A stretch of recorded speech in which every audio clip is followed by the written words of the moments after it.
Hello everyone. Today we will discuss the third chapter of first unit, which is very easy, I can say. But in the exam we ask sometimes a short question of 5 marks, or some simple concept in a even 2 marks, right? And many MCQs normally we ask from this kind of simple chapter, where one liner questions are much more, or even MCQs we can frame more from this chapter. This is the third chapter after the discussion of second chapter, macroeconomics, right? If you remember, in the first unit we have 4 chapters. In first chapter we have taken into consideration the general understanding of economics, right? That is meaning of economics, nature of economics, subject matter of economics, etc., etc. In the second chapter we have discussed the most important economics, uh, that is microeconomics, because the aggregate understanding of macroeconomics, that is economy as a whole, right, depends on your small understanding, that is micro. So what do you mean by micro, subject matter of micro, limitations of micro, importance of micro, we have discussed in the second chapter. This chapter, third chapter, uh, is known as important concepts. In economics, lots of economic concepts are important to understand the working of economy. Uh, Considering your level, F5 level, from the thousands of different economic concepts you have in your syllabus, mainly 7 concepts. First one is price. Means what do you mean by price? Price किसको बोलते हैं? Then second concept you have value, right? क्योंकि हमको तो यही लगता है कि प्राइस और वैल्यू दोनों सेम है, पर in economics both are different, and there is a fundamental and vast difference between these two. Of course both are sometime interrelated, right? Means if we want to determine market price, we always consider value of the product. So in that way they are somehow related. So you have price and value in your syllabus, 2 concepts. Then you have free goods and economic goods, right?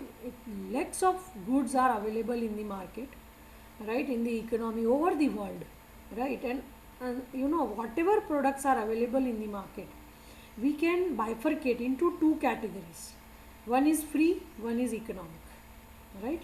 And all economic things, that is whatever we can measure in terms of money, right, that is much more important in economics, because that is the main subject matter of economics, right? So after price and value you have free goods and economic goods.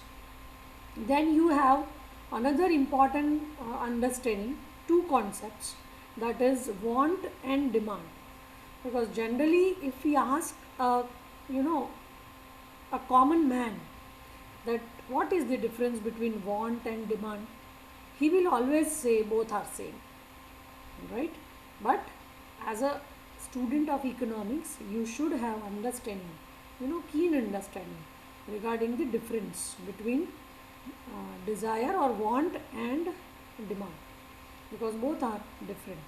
And the last after the 6 concepts, that is price, value, free goods, economic goods, want and demand, last 7th concept in your syllabus, especially in this chapter, is production possibility curve. Because in economics we talk about or we discuss about consumer behavior, right? And all business firm is interested in knowing the taste, choice, preference of consumer, because on the basis of consumer only, or on the basis of demand of those consumers only, they can sell in the market or remain in the market for a longer period of time and earn profit. That's why for business firm, for economy, for market, right, for organization working in the market, for all, consumer is very much important. If there is no consumer, there won't be demand, and if there is no demand, then there is no need of production, right. तो there is a channel, मतलब इन दोनों के ये मैंने जो पूरा समझाया उसमें एक लिंक है, उसमें एक पूरा रिलेशन का एक चैनल है. तो उसके लिए भी प्रोडक्शन को जानना ज़रूरी है. तो प्रोडक्शन पॉसिबिलिटी कर्व ऐसा है कि by word itself we understand कि एक कर्व है जिसमें प्रोडक्शन की डिफरेंट पॉसिबिलिटीज़ को इंडिकेट किया जाता है, राइट. तो ये 7 जो है आपके सबसे इम्पॉर्टेंट इस चैप्टर के कॉन्सेप्ट है. चैप्टर बहुत स्मॉल है, अगर आपको 1 सेकेंड में भी डिफरेंस या मतलब समझ में आ गया तो उसमें ज़्यादा कोई टेंशन वाली बात है नहीं. पर एग्ज़ाम में बहुत बार पूछते हैं, इसलिए in that way it is important to understand. If as I told you, if we ask some common people, layman, what is the difference between price and value, he will always say that both are same, right. Price is actually, if I ask you, okay, what do you mean by price, so majority will tell me that madam, price means the value of the product in terms of money, right. मतलब किसी चीज़ की value को हम in terms of money अगर estimate करते हैं तो उसको प्राइस बोलते हैं, राइट. तो that is the common understanding of price, कि price means nothing but the estimation of value, right, in the certain product which we measure in terms of money. Okay, so price is nothing but the value of the product, right, which we estimate in terms of money. मतलब अगर market में अगर मैंने पूछा आपको कि आप जो चीज़ बाई करते हो, for example if you are buying my book, right, तो why you are paying price for that book, because it has value, right. अगर आपके लिए वो इम्पॉर्टेंट नहीं होती, उस प्रोडक्ट में आपको कोई वैल्यू नहीं दिखता, राइट, तो you won't be ready to pay price, isn't it. So because in every product there is a value, and that's why consumer is ready to pay something, right. And how much he pay, that we normally measure, estimate in terms of money. मतलब आप कितने पैसे देने के लिए ready हो, उससे we can determine the value of the product in your mind, right. कि आपके माइंड में उस प्रोडक्ट की वैल्यू क्या है, राइट. मान लो आज अगर सैम 1 की बुक आपको जो मिल रही है, राइट, 100 रुपीज़ में, तो अगर वो मैं आपको सैम 1 ख़त्म करने के बाद सैम 3 या 5 में कहूँ कि ये बुक आपको ख़रीदनी है, आप क्या ख़रीदोगे? नहीं खरीदोगे. क्यों नहीं खरीदोगे? Because now it is not valuable for you, now it is not important for you, now you don't need that book, right, because your Sam 1 is over, right. तो जब भी कोई कंज्यूमर प्राइस पे करता है, उसका मतलब ये है कि there must be value, right, in that product, right, और there must be value of that product. Okay, अगर प्रोडक्ट में वैल्यू नहीं होती तो आप बाई नहीं करते.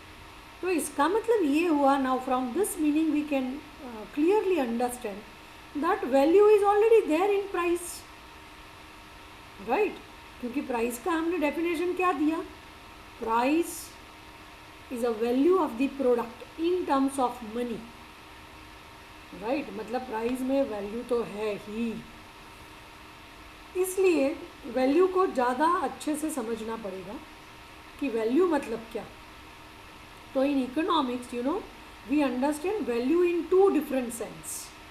One is value in use, right. I have mention in my book value in use, मतलब आपको वो कितना यूज़फुल है उसके हिसाब से आप डिसाइड कर सकते हो कि उस प्रोडक्ट की वैल्यू कितनी है, राइट. पर कुछ चीज़ें ऐसी हैं जिसकी यूज़ के हिसाब से वैल्यू बहुत है पर प्राइस बिल्कुल भी नहीं है, राइट। तो अभी एक बात वो और भी समझना ज़रूरी हो गया है कि हम जो प्राइस एस्टिमेट करते हैं उसमें सभी वैल्यू की इम्पोर्टेंट नहीं है, राइट। इसीलिए वैल्यू कितनी टाइप्स की होती है वो जानना भी ज़रूरी है। तो वैल्यू दो टाइप्स की होती है, एक है वैल्यू इन एक्सचेंज, एक मैंने आपको पहले बोला value in use, and second one is value in exchange, right. तो अगर हम जब प्राइस डिसाइड करते हैं तब ये दोनों वैल्यू उसमें नहीं होती, खाली कौन सी वैल्यू होती है, दिस वन जो मैं आज अभी मैंने हाईलाइट की है, that is value in exchange, right. पर you know more than the value of exchange, value of use is also very much important, right. तो ऐसी कौन सी प्रोडक्ट है मार्केट में कि जिनकी वैल्यू इन एक्सचेंज कुछ भी नहीं है, मतलब आपको अगर एक्सचेंज करने के लिए कोई कहे तो आप एक्सचेंज कुछ भी नहीं करोगे, ना पैसा ना बार्टर सिस्टम होती तो product, right. Value in use मतलब क्या, मान लो अगर मनी सिस्टम नहीं है और बार्टर सिस्टम होती तो हम लोग दो प्रोडक्ट को एक्सचेंज करते, मतलब अगर आपके पास मिल्क है और मेरे पास वीट है, राइट, तो हम दोनों डिसाइड करते कि मुझे वीट चाहिए, मुझे मिल्क चाहिए और आपको वीट चाहिए, तो लेट अस एक्सचेंज, राइट। तो ये एक्सचेंज करके ट्रांजैक्शन हो जाते थे, right, in the time of barter system. तो उसको जो हम बोलते हैं वैल्यू ऑफ एक्सचेंज, मतलब यहाँ हमने दो चीज़ों को एक्सचेंज किया। ऐसे ही मनी इकोनॉमी में हम क्या करते हैं, actually we exchange two products, right. जो प्रोडक्ट आपको चाहिए उसको मनी के साथ हम एक्सचेंज करते हैं, मतलब मनी किसी को देते हैं, वो हमें प्रोडक्ट देता है, राइट। तो अल्टीमेटली ये भी क्या हुआ, it's a exchange between two products, money and the physical product और सर्विस वॉट एवर। तो बार्टर सिस्टम में भी वही होता था, exchange between two physical products और टू सर्विसेज और one product and one service, because at that time there was no money. पर अल्टीमेटली जो भी होता है, राइट, मार्केट में ट्रांजैक्शन, वो ट्रांजैक्शन मतलब क्या है, वैल्यू इन एक्सचेंज। मतलब ओवर दी वर्ल्ड अगर हम बिजनेस को देखें तो बिजनेस को मैं एक ही वर्ड में एक्सप्लेन कर सकती हूँ, that is nothing but value in exchange, right. Business मतलब क्या, कुछ नहीं, वैल्यू इन एक्सचेंज, राइट। अगर कोई एक्सचेंज का वैल्यू होगा नहीं तो एक्सचेंज होगा नहीं, और अगर एक्सचेंज ट्रांजैक्शन होगा नहीं तो बिजनेस भी नहीं होगा, राइट। तो ये जो वैल्यू इन एक्सचेंज है that is much more important in economics because our price determine on the basis of this value in exchange। पर एक्चुअली कुछ वैल्यू ऐसी है जो एक्सचेंज से भी बहुत इम्पॉर्टेंट है, मतलब utility wise, right. Value in use मतलब यूटिलिटी उसकी बहुत ज़्यादा है, हो सकता है उसके बिना कोई गुजारा ना हो, मतलब survival is even not possible, right, if this kind of products are not there in the economy. For example fresh air, right, fresh air की आप बताओ कोई वैल्यू इन एक्सचेंज है, नहीं है, right. Oxygen value in exchange है, नहीं है। हाँ, आजकल के कोरोना के टाइम में अगर आपको वेंटिलेटर पर रखा गया है तो देयर इज़ अ वैल्यू और प्राइस फॉर ऑक्सीजन, राइट। पर ऊपर वाला इतना मेहरबान है कि हम लोगों को तो, मतलब कोरोना इज़ एबनॉर्मल सिचुएशन, पर नॉर्मल सिचुएशन में हम लोगों को ऑक्सीजन ऐसे ही मुफ्त में मिल जाता है।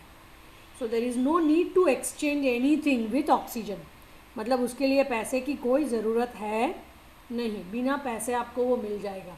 और जो चीज़ बिना पैसे मिलती है उसको हम बोलते हैं वैल्यू इन यूटिलिटी, राइट, और वैल्यू इन यूज़, मतलब यूटिलिटी उसकी बहुत ज़्यादा है, राइट, उसका यूज़ करने के लिए वैल्यू बहुत है। अगर आप वो यूटिलाइज़ नहीं करोगे, यूज़ नहीं करोगे तो आपका जीना मुश्किल हो जाएगा, राइट।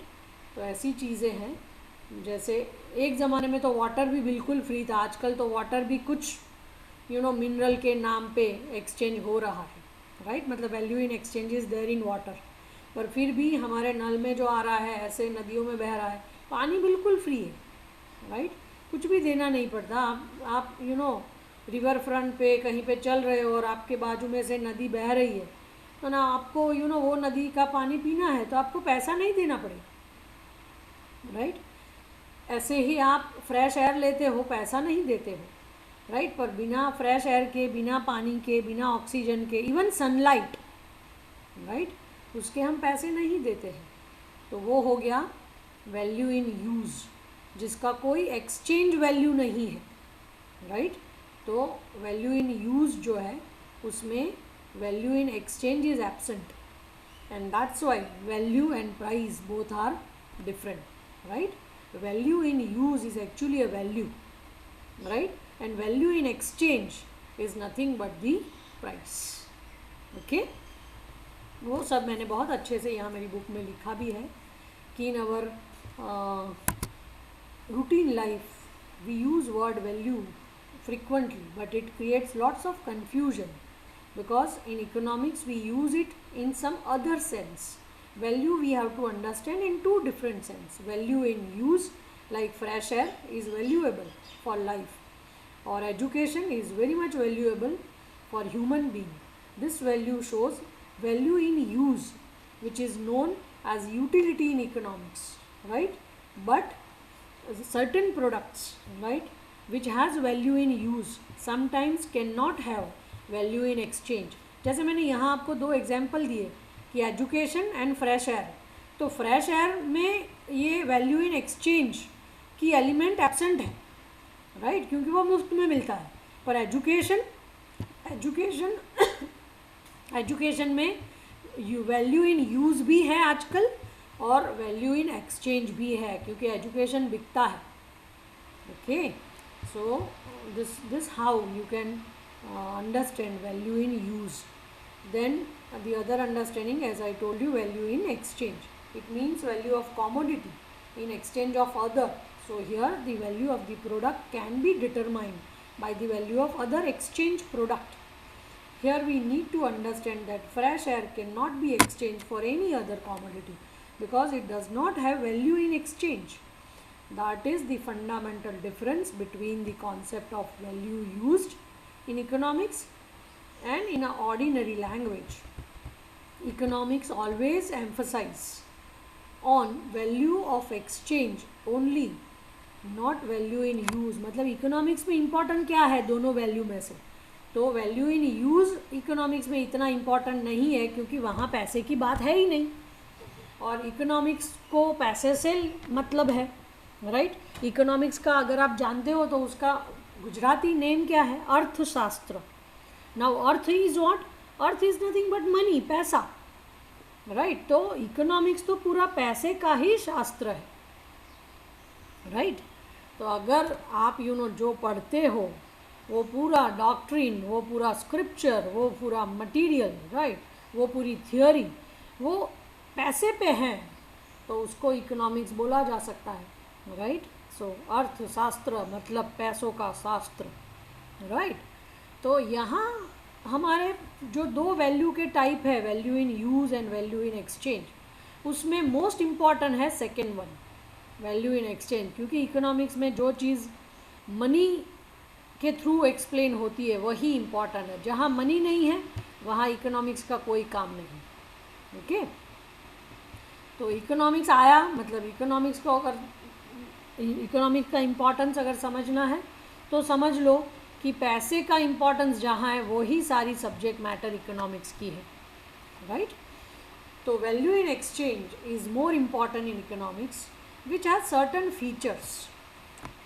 अगर हम देखना चाहे कि इन दोनों में फ़र्क क्या है तो आपको पता चलेगा कि जो वैल्यू इन एक्सचेंज है मतलब जिनकी प्राइस है मार्केट में, उसमें ऐसे फीचर्स होने चाहिए। एक, इट मस्ट पॉजेस यूटिलिटी, मतलब उसका यूज़फुलनेस, उसका इम्पोर्टेंस होना चाहिए। अगर उस चीज़ का इम्पोर्टेंस नहीं है तो वैल्यू इन एक्सचेंज ज़ीरो हो जाएगी, और अगर वैल्यू इन एक्सचेंज ज़ीरो हो जाएगी तो उसकी कोई प्राइस नहीं होगी, राइट। तो प्राइस उसी चीज़ की होगी जिसका वैल्यू इन एक्सचेंज है, ओके। तो वैल्यू इन एक्सचेंज के मेनली तीन features, there are three features of value in exchange. One, it must possess utility, मतलब इम्पोर्टेंस उसका होना चाहिए, मार्केट में उसकी नीड चाहिए, लोगों को वो प्रोडक्ट की ज़रूरत होनी चाहिए, नहीं तो कोई बाय नहीं करेगा। फिर है it must be scarce, right, मतलब उसकी स्केर्सिटी होनी चाहिए, उसकी अछत होनी चाहिए, उसका डिमांड ज़्यादा और सप्लाई कम होना चाहिए, राइट, तभी उसको बोलते हैं वैल्यू इन एक्सचेंज, और तभी उसकी प्राइस होती है, तभी उसकी प्राइस बढ़ती है। फिर है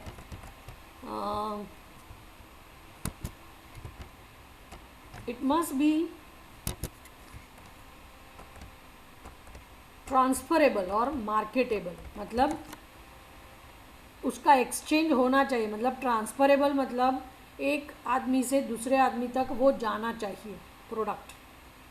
कौन सा प्रोडक्ट? जिसकी वैल्यू इन एक्सचेंज है, राइट, तभी उसकी प्राइस हो सकती है, नहीं तो प्राइस नहीं हो सकती। Okay, so it must be transferable और मार्केटेबल, राइट, वो आप बेच सकते हो अगर वैल्यू इन एक्सचेंज है तो, और अगर वैल्यू इन एक्सचेंज नहीं है तो आप उसको बेच नहीं सकते। जैसे वैल्यू इन यूज़ है खाली फ्रेश एयर, तो उसको आप बेच नहीं सकते, राइट। हाँ, एबनॉर्मल सिचुएशन में अगर कहीं आदमी बीमार पड़ जाए, जैसे मैंने I have given you the example of oxygen, corona में सडनली वो चीज़ जो मार्केटेबल नहीं थी वो मार्केटेबल हो जाएगी, और अगर वो मार्केटेबल हो गई उसका मतलब ये हुआ कि उसका वैल्यू इन एक्सचेंज बढ़ गया, और जब भी वैल्यू इन एक्सचेंज बढ़ता है you have to pay price, right? So I hope everything is very clear, the difference between what to say, price and value, right? I repeat, value means, sorry, price means value of the product, right, in terms of money, मतलब जैसे MRP होती है, maximum retail price, तो वो MRP is a price, वो क्या बताती है? वो बताती है value of the product, right. MRP अगर 10 रुपया है, आपको पता चल जाएगा कि प्रोडक्ट सस्ता है, मतलब सस्ता है मतलब थोड़ी वैल्यू कम हो सकती है, मॉनेटरी वैल्यू, राइट। तो ये चीज़ आपको प्राइस से पता चल जाती है कि what is the value of exchange. अगर value of exchange is very very high तो समझ लो कि वो product must be very scarce, very rare, demand is high in the market, and that is why price is too much high. तो जो costly चीज़ें हैं उसका वैल्यू इन एक्सचेंज हमेशा ही हाई रहता है। For example gold, diamond, right, उसका exchange value ज़्यादा है, क्यों? बिकॉज स्कैरसिटी है, राइट, सप्लाई कम है, डिमांड ज़्यादा है। तो ये चीज़ें हैं जो प्राइस और डिमांड को प्राइस एंड वैल्यू को डिफ़र करती है। I hope everything is very clear. Value we have of two types, value in use, value in exchange, right, and this value in exchange is a price, value in use is not a price, that's why value in use is value and value in exchange is a price. Okay, now if you understood this concept nicely, price and value, then the next one is very easy, that is economic goods and free goods, right. मैंने मेरी book में price के लिए एक पूरा para लिखा है जो मैंने आपको समझा दिया है। देखिए यहाँ पूरा वैल्यू और प्राइस का बहुत अच्छे से डिटेल में दिया हुआ है कि concept of price, when value is express in terms of money, then it is called price. In barter system price and value were used as synonyms because there were no money, because transaction take place through commodities. In barter system, value is relative, not absolute, because value can be expressed in thousands of commodities.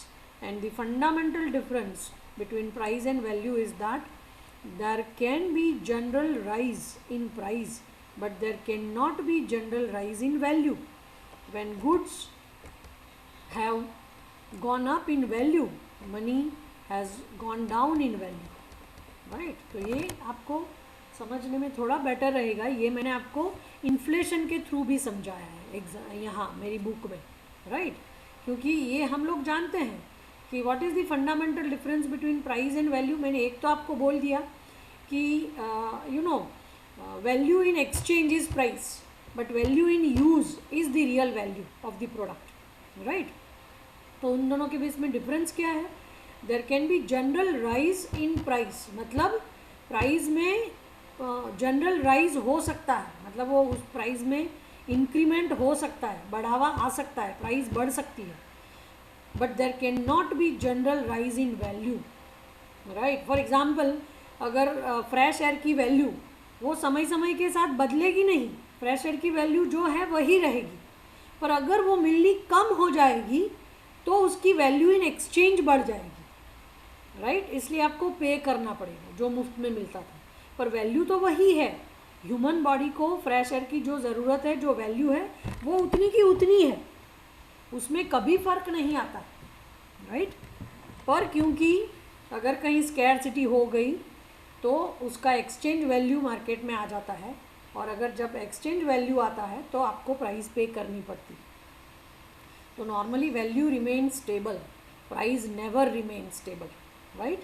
When goods have gone up in value, right, मतलब अगर किसी product की value बढ़ती है, right, तो money has gone down in value, okay. ये क्या हुआ? ये इन्फ्लेशन हुआ। कैसे हुआ? फॉर एग्ज़ाम्पल, अगर आपके पास 10 रुपया है और आप कोई चीज़ लेते हो, राइट, मान लो वो चीज़ आपको 8 रुपये में मिलने लगी, राइट, तो इन्फ्लेशन के टर्म में आपके मनी की वैल्यू बढ़ गई, राइट। और उससे अगर उससे उल्टा हुआ, फॉर एग्ज़ाम्पल 10 की जगह पर वो प्रोडक्ट 12 रुपये में मिलने लगी, राइट, तो इसका मतलब ये हुआ with your 10 rupees you can buy it, okay, क्योंकि purchasing power of your rupee has gone down, right.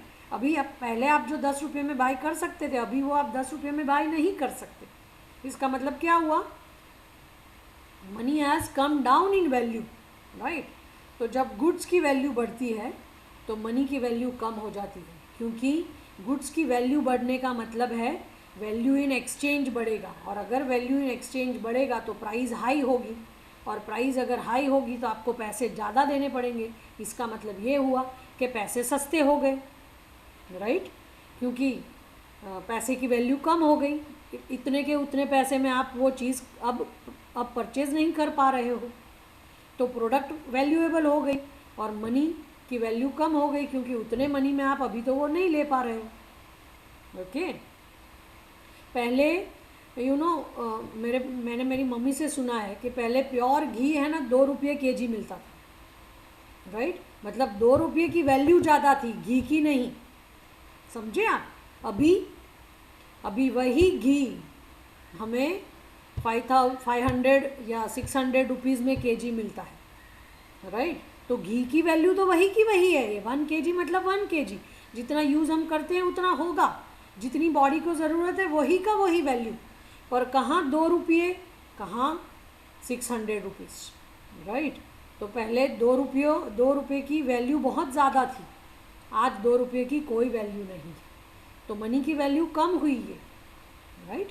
तो इन्फ्लेशन के थ्रू भी ये समझा जा सकता है कि what is the difference between price and value. Almost एक लेक्चर में तो मुझे पूरे कॉन्सेप्ट में पढ़ा दूँ, पर मैंने बहुत डिटेल में आपको समझाया क्योंकि हमारे पास इनफ टाइम है, राइट। इसकी वजह से मुझे लगता है ऑलमोस्ट आधा घंटा तो एक ही कॉन्सेप्ट में हो गया। आज के लेक्चर में ये पूरा चैप्टर हम ख़त्म नहीं कर पाएंगे, क्योंकि प्रोडक्शन पॉसिबिलिटी कर्व भी थोड़ा लंबा है, पर प्राइस और वैल्यू के साथ मैं आपको एक और कॉन्सेप्ट पढ़ा देती हूँ, because both are interrelated. अगर आपको प्राइस और वैल्यू अच्छे से समझ में आ गया है तो this is very easy to understand, 5 minute में समझ में आ जाएगा। That is economic goods and free goods, right. उसको हम वैल्यू और प्राइस से भी समझ सकते हैं। जिस प्रोडक्ट की प्राइस मार्केट में है, मतलब जिसकी MRP अवेलेबल है, उसको बोलते हैं इकोनॉमिक गुड्स, राइट। और जिसकी प्राइस मार्केट में नहीं है उसको बोलते हैं फ्री गुड्स।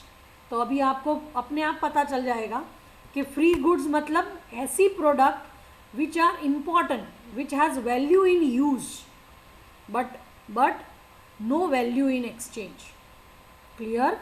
फ्री गुड मतलब क्या? फ्री गुड्स मतलब the goods which has value in use but no value in exchange, right, उसको बोलते हैं फ्री गुड्स.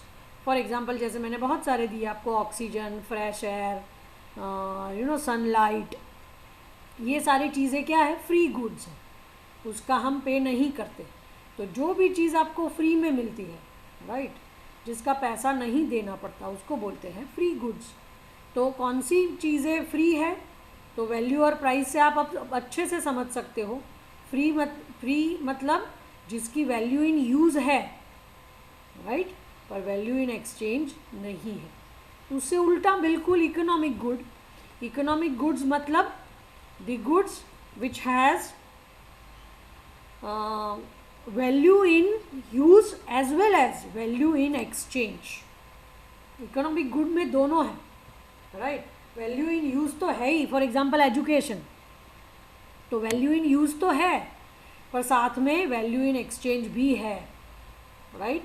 एक ज़माना था जब एजुकेशन फ्री में मिलता था, तो at that time it was consider as a free goods, right. गुरु अपने आप बच्चों को पढ़ा देता था, राइट. हाँ, अगर उस टाइम बच्चे और पब्लिक इतनी सेंसिबल थी, गुरु के लिए उतना रिस्पेक्ट था कि गुरु की ज़रूरत की सारी चीज़ें वो लोग बिना मांगे दे दिया करते थे, राइट. इसलिए गुरु का भी गुजारा हो जाता था, और गुरु ऐसे भी बहुत सेटिस्फैक्शन से जीने वाले लोग थे, तो उनको पैसे की कोई ज़रूरत नहीं थी. उनकी ज़रूरत की चीज़ें लोग अपने आप दे जाते थे, राइट. तो उनको फ़ीस लेने की बच्चों से ज़रूरत नहीं पड़ती थी.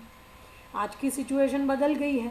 आज अगर मान लो कोई गुरु फ्री एजुकेशन देने लगे, तो कोई ऐसा बंदा नहीं मिलेगा मार्केट में जो उनकी ज़रूरतें अपने आप बिना मांगे पूरी कर दे.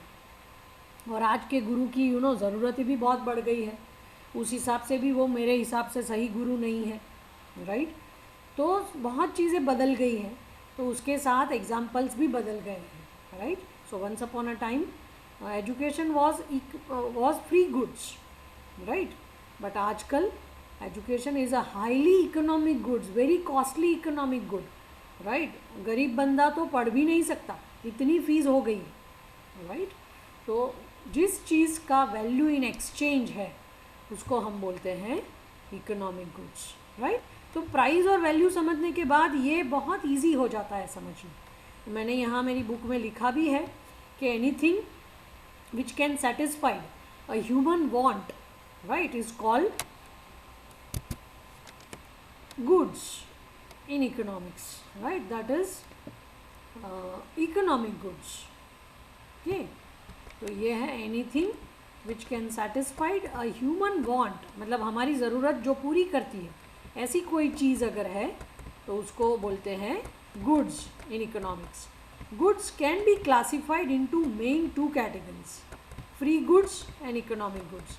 Free goods are those goods which are available in plenty, मतलब बहुत सारा सप्लाई है मार्केट में, plenty, and you can get it without paying.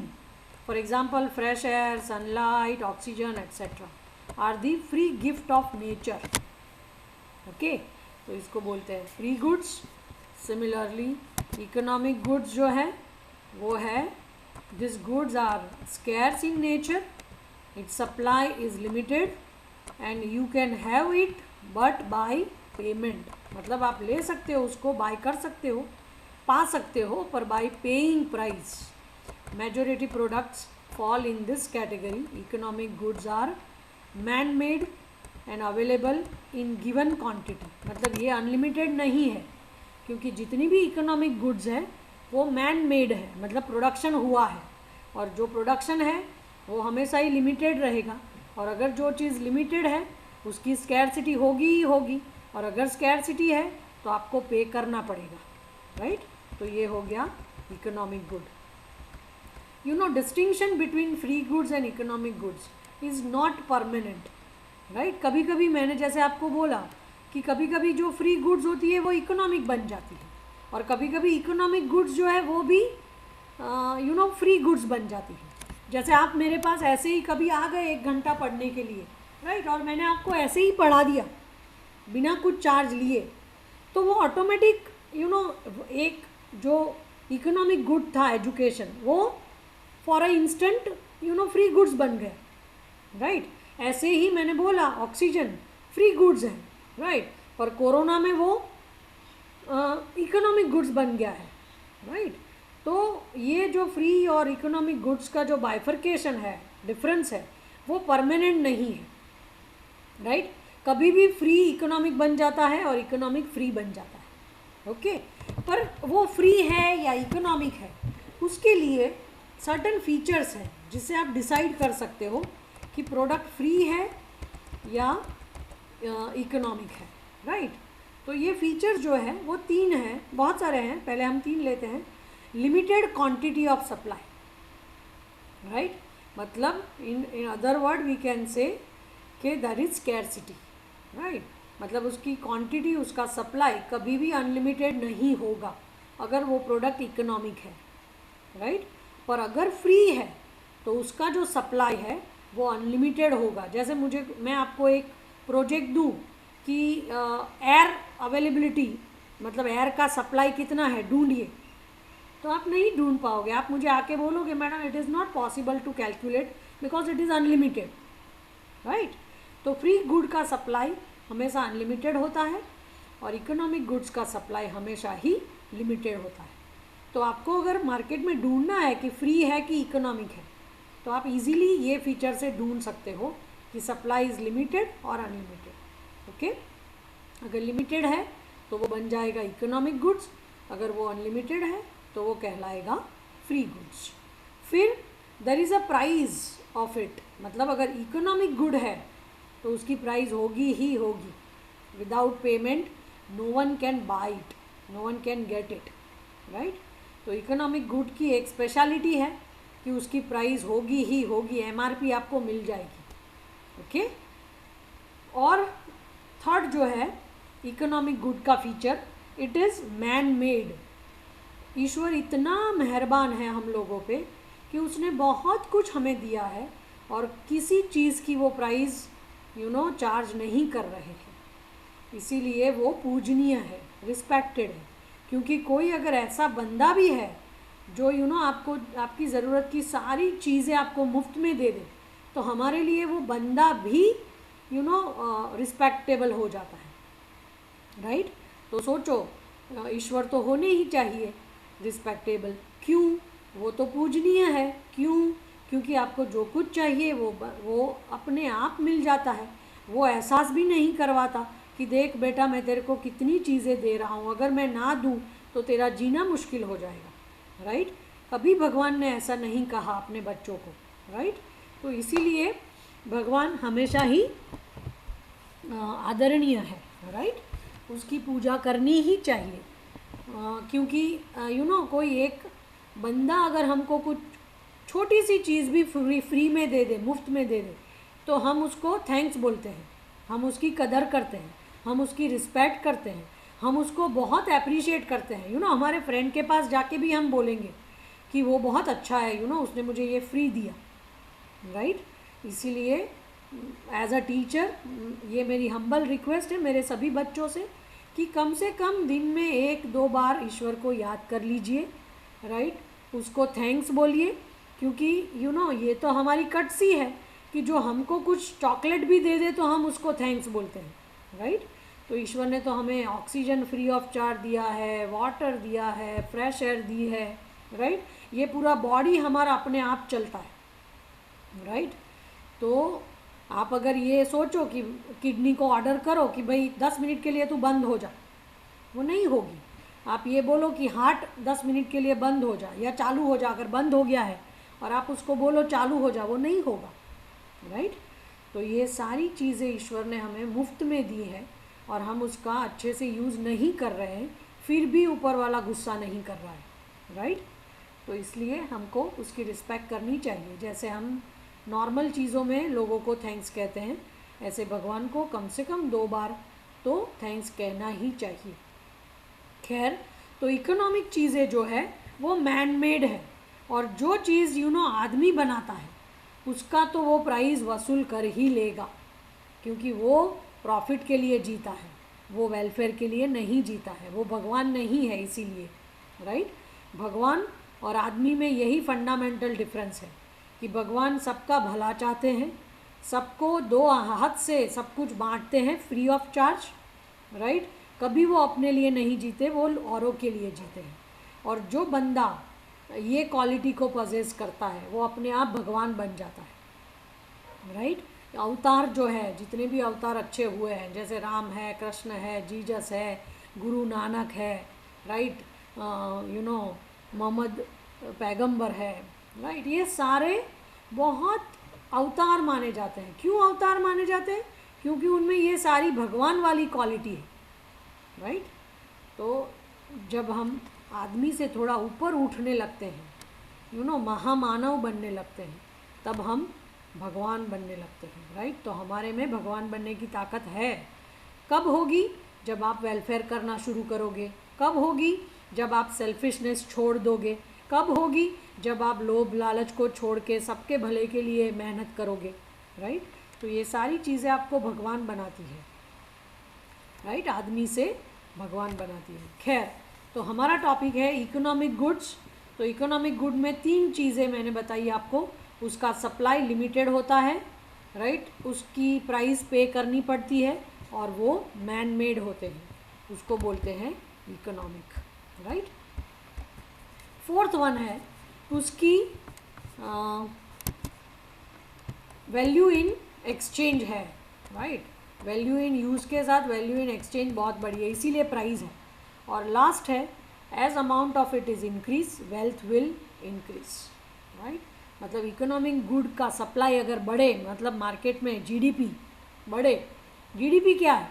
Gross national income is nothing, that is gross domestic product is nothing, that is real amount of economic goods, right. तो ये economic goods जितनी बढ़ेगी, हमारा GNP बढ़ेगा। GNP बढ़ेगा मतलब economy better of होगी, right. हम धीरे धीरे डेवलप होते जाएंगे, हमारी वेल्थ बढ़ती जाएगी।